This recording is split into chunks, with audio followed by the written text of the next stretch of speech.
Wishing you a good day. Today, I'll present Michelin's collaborative decarbonization strategy, which focuses on aligning carbon dioxide and GHG goals across the company and its key suppliers. Our team, RUET 010925, consisting of Tasnim Rahita, Shahriar Ahmed Omni, Muhyiddin Nahid, and Fahim Muntasir, proposes a unified approach to strengthen climate alignment, supply chain resilience, and long term competitiveness. The strategy follows the triple bottom line planet, profit, and people, targeting a 30% absolute carbon dioxide emission reduction by 2030 to reach a net zero supply chain. With this foundation, we can see how Michelin differentiates itself. This would be the first cross industry SCA covering energy, materials, and utilities, positioning Michelin ahead of CSRD and the EU Green Deal. This strategic advantage connects directly to understanding the current situation. With 123 production sites across 26 countries and 9 global R&D centers, mission scale brings responsibility and influence, enabling effective implementation of the levers and creating the foundation for strategic analysis. Using 2019 as baseline, Michelin's emissions are 3,224 kiloton carbon dioxide emission with the 2030 goal of 47.2% reduction. This gap highlights the need for targeted action and leads directly into the key levers driving change. We focus on four levers: operational efficiency, circular materials, renewable energy, and most importantly, supplier alignment.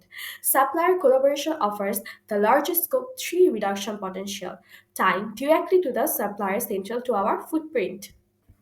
Michelin's strengths include brand equity, SBTI validated targets, and robust R&D.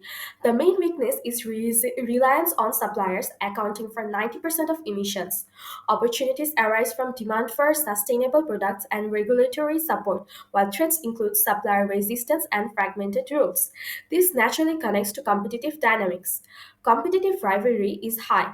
Buyers demand low carbon solutions, suppliers hold medium high power, substitutes are limited, and entry barriers are high.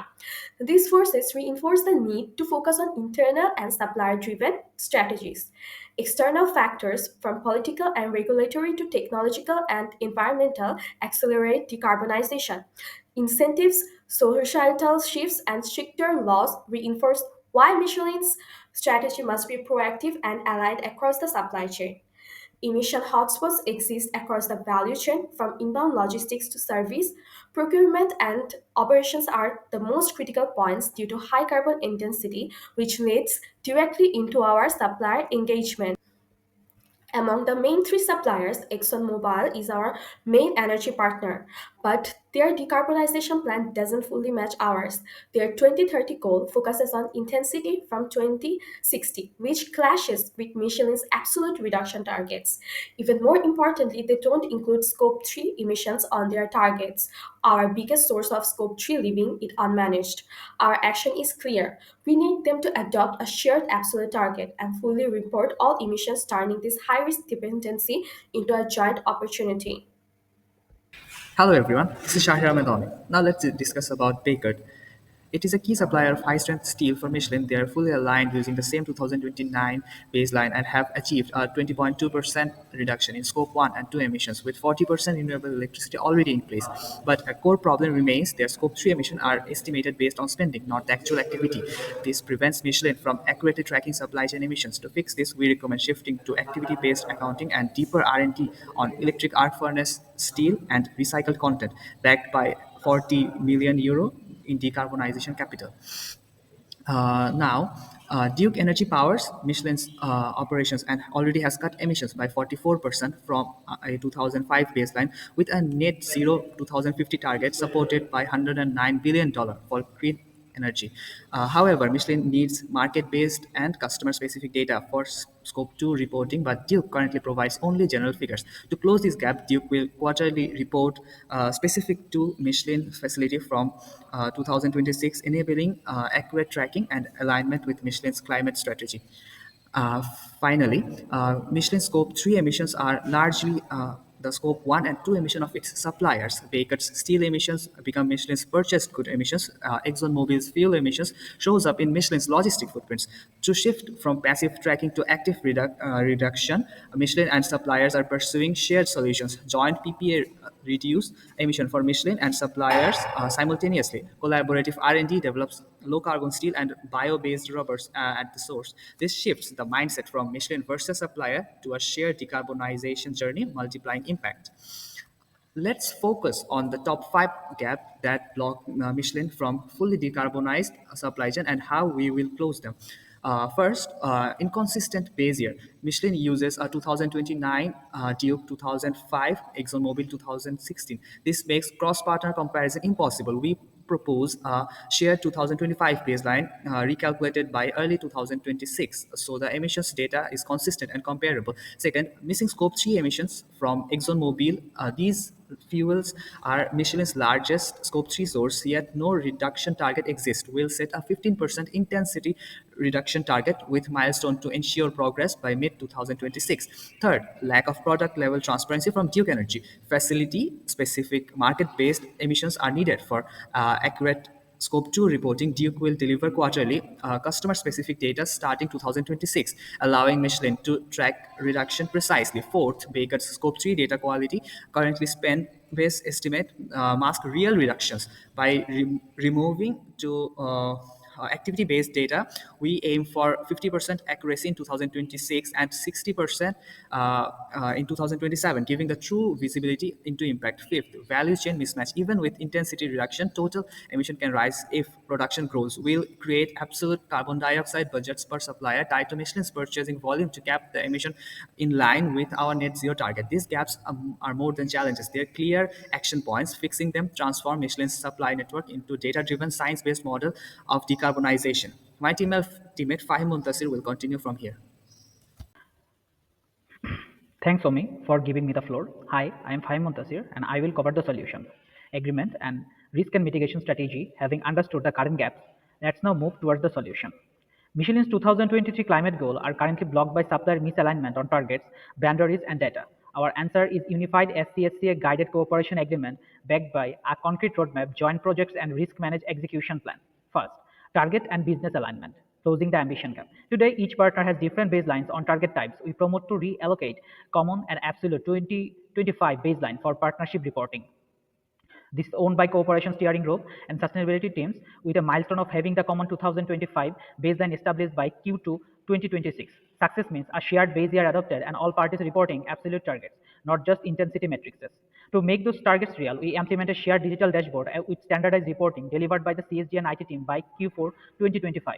With limited assurance overall data by 2027, our KPI here at least 90% on-time data submission and 100% limited assurance coverage by 2027. Our second pillar is data quality and transparency. This action here is simple but powerful. A shared digital dashboard where all four partners report using the same structure, base year, and roles. It is jointly owned by the Cooperation Steering Group and IT teams. With the dashboard fully operational by Q4 2025, all key JSD under the limited assurance by 2027, meaning the figure are extremely verified, not just self-reported. The KPIs are 90% on-time data submission each cycle and 100% verified dashboard data by 2027. Third, joint projects, and we are launching 5 joint decarbonization projects, including a 20 megawatt solar PPA, low carbon steel, and biorubber R&D, AI route optimization, and a shared carbon credit platform. Each project has clear ownership, timelines, and measurable carbon dioxide emission impact. At the same time, Michelin integrates GHG performance into supplier scorecards, giving it a 20% weighting. So carbon results now directly influence business decisions. Fourth, procurement integration. Linking performance to business decisions. We integrate GHG performance directly into supplier scorecards. Led by Michelin Procurement, a new scorecard will launch by Q3 2026, giving 20% weighing to carbon performance. This means sustainability results will now influence who wins business, not just who fills a form. Fifth, governance and continuous improvement. We propose a cooperation steering group or SCSG with rotating chair, holding quarterly reviews with clear escalation protocols. Our governance KPIs are 100% meeting attendance and at least 90% action item complements. Our execution philosophy follows the DMAIC framework, define, measure, analyze, improvement, and control. So this is not a one-off project, but a control data-driven improvement loop. These slides present the SC-SCA cooperation agreement, the legal and structural backbone of our partnership. Clause 1 defines the shared goal, a 30% reduction in upstream carbon dioxide emitted by 2030 using a common 2025 baseline and aligned with GHG protocol. Clause 2 establishes the cooperation steering group with one senior member from each party meeting quarterly. Clause 3 covers information sharing. All suppliers report annual scope 1, 2, and 3 data via a unified dashboard with limited assurance and confidentiality under NDAs. Clause 4 defines KPIs, absolute carbon dioxide reduction greater than 50% renewable electricity by 2030 and 90% on-time project delivery verified by 2027. Clause 5 lists joint projects, the 20 megawatt solar PPA, low carbon steel, and biorubber pilots, AI routing, plus a project register for additional decarbonization levers. Clause 6 set up risk opportunity tracking reviewed quarterly to manage policy, cost, and data risk while unlocking green finance and innovation. Clause 7 defines a 3-year non-commercial term renewable by consent with all amendments requiring CSG approval. Now, risk and mitigation, high priority threats and our response. We identify data integrity and verification as high probability, high impact. Inconsistent reporting can undermine everything. Mitigation includes mandating limited assurance by 2027, the standardized dashboard, and the methodology working group. Policy and regulatory shifts are high probability, medium impact. We respond with monthly regulatory scanning, flexible targeted annual review clauses, and the policy advocacy coalition. Green premium cost overruns are a high probability, medium impact. We mitigate via shared innovation fund, phased investment with go or no-go gates, and leveraging incentives and tax credits. Technology readiness delays, medium probability, medium impact are mitigated through parallel R&D pathways, pilot scale testing, and academic partnership. Supplier capacity limitations, medium probability but high impact, are handled through joint capability assessment, knowledge sharing program, and phase implementation. Risk governance is reinforced by quarterly risk reviews, early warning indicators, and a 15% contingency fund for innovation projects with clear escalation to CSG. On risk guide adjusted basis, we expect by 2030 at least 25% absolute reduction in upstream emission, more than 40% renewable electricity across operation, a robust data verification system, and a partnership resilient enough to adapt to shocks, while our ambition remains the full 30% reduction and 50+% renewables. In short, we move from fragmented supplier action to a unified governed risk-aware decarbonization program that can actually deliver Michelin's upstream climate goals. Thank you. The rest of the presentation will be covered by my next teammate, Mohiuddin Nahi. Thank you for giving me a. This slide highlights three global cases facing supply chain decarbonization challenge. H&M in Bangladesh had 85% of emission from manufacturing and missed targets, but recovered in 18 months with a $100 million joint fund. Volkswagen in Poland faced high emission from battery production and coal-based manufacturing recovery is still ongoing after 3 years. Unilever in Indonesia lost ESG investment grade due to palm oil deforestation risks, recovering in 24 months by a supplier development program. Common pattern across all cases are data gaps, capability gaps, reactive action, and regulatory pressure. Our solution strengths are a clear roadmap, strong partnerships, and scalable framework. Weaknesses included complexity, high resilience needs, and resilience on supplier cooperation. Opportunities included green financing, fast mobile advantage, and stronger supply chain resilience.